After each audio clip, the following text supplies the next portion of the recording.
আসসালামু আলাইকুম প্রিয় দর্শক, প্রতিদিনের মতো আজকেও আপনাদেরকে সৌদি আরবের টাকা রেট সম্পর্কে জানিয়ে দেবো। দর্শক, মাসের মাঝামাঝি সময়ে সৌদি আরবের টাকা রেট কিন্তু অনেকটা কমে গেছে বর্তমানে। আজকে আপনারা জানতে পারবেন ব্যাংক অ্যাকাউন্ট বিকাশ নামের উপর কোন মাধ্যমে টাকা পাঠালে কত করে রেট পাবেন এবং সর্বোচ্চ রেট কত দিচ্ছে। প্রথমেই জানাবো তাওহিল আলরাজি থেকে ব্যাংক টু ব্যাংক তাওহিল আলরাজির মাধ্যমে নামের উপর 32 টাকা 62 পয়সা, ব্যাংক অ্যাকাউন্টে 32 টাকা 62 পয়সা একই রেট পাবেন। মোবাইল পে থেকে ব্যাংক টু ব্যাংক 32 টাকা 53 পয়সা এবং বিকাশে 32 টাকা 59 পয়সা করে রেট দিচ্ছে। ইউআর পে থেকে ব্যাংক টু ব্যাংক 32 টাকা 50 পয়সা এবং বিকাশে 32 টাকা 49 পয়সা করে রেট পাবেন। বিনিয়ালা থেকে 32 টাকা 52 পয়সা করে রেট দিচ্ছে।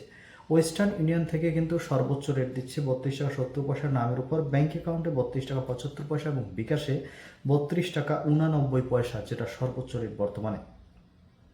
বার্ক অ্যাপ্লিকেশন থেকে 32 টাকা 46 পয়সা ব্যাংক টু ব্যাংক এবং বিকাশে 32 টাকা 51 পয়সা। ইনজাস থেকে 32 টাকা 53 পয়সা করে রেট পাবেন। আলিনেমা পে থেকে 32 টাকা 52 পয়সা। টিকমো থেকে ব্যাংক টু ব্যাংক 32 টাকা 58 পয়সা এবং বিকাশে 32 টাকা 61 পয়সা করে রেট দিচ্ছে এবং এসএনবি কুইক পে থেকে 32 টাকা 46 পয়সা করে রেট দিচ্ছে। এসটিসি ব্যাংক অ্যাপ্লিকেশন থেকে 32 টাকা 46 পয়সা ব্যাংক টু ব্যাংক এবং বিকাশে 32 টাকা 61 পয়সা এবং লোকাল বিকাশ থেকে টাকা পাঠালে আমাদের দিক থেকে 32 টাকা 60 পয়সা করে রেট দিচ্ছে বর্তমানে। আপনারা কি কত করে রেট পাচ্ছেন অবশ্যই কমেন্ট করে জানাবেন। ধন্যবাদ সবাইকে। আসসালামু আলাইকুম।